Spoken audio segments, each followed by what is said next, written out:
মোৰ নাম মোহাম্মদ ওয়াজেদ আলী।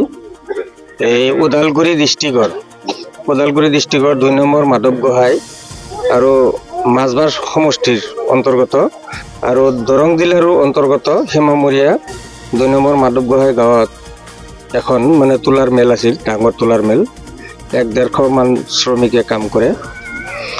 এই মেলটোত ৰাতি 12:30 মান বজাত কেনেকৈ যে জুই লাগিল, গোটেই গাঁৱৰ মানুহ আহি হতাশ হৈ গ'ল। এতিয়া মৰুভূমিৰ মাজত পানী ক'ত পাম, এই চিলু ফিল্টাৰেৰে পানী যোগান ধৰি ৰাইজে নুমুৱাৰ পিছত ফায়াৰ ব্ৰিগেডে আহিছে আৰু পুলিচো আহিছিল। আহি মানে দেখা পালে কিবা বাচিছে না? নাই, একো বাচা নাই। এই 28-30 লাখ টকাৰ সা সম্পত্তি চব ধ্বংস হৈ গ'ল।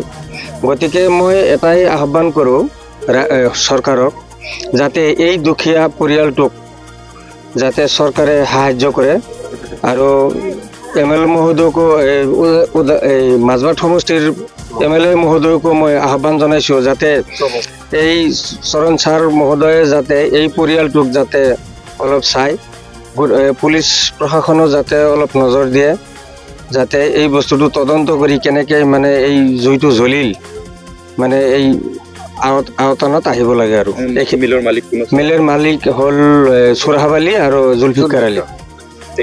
এই গাঁওখনৰ 2 নম্বৰ মাধৱ গোহাঁইৰ বাসিন্দা মহম্মদ চুৰাহাব আলী আৰু জোনাব আলী।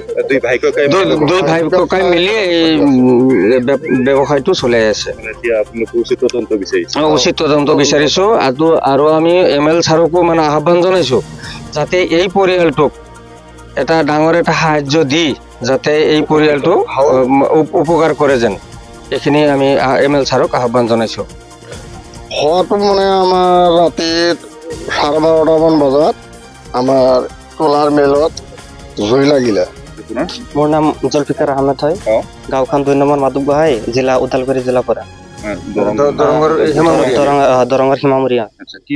পিছত আপোনাৰ ৰাতি 12:50 মান বজাত আমি গম পালোঁ যে আমাৰ এই প্ৰতিষ্ঠানত তাৰমানে আপোনাৰ জুই লাগিছে। এইটো আছিল আপোনাৰ তোলাৰ মেল, তাৰমানে কাপোৰেৰে তোলা বনোৱা হয় আৰু কটন বনোৱা হয়, ফেক্টৰী আছিল। এইটো প্ৰায় 1.5 বছৰ মান হ'ল, 1.5 বছৰ বেছি হৈছে। আৰু এইটো জুইটো কেনেকৈ লাগিল আমি গম নাপালোঁ আৰু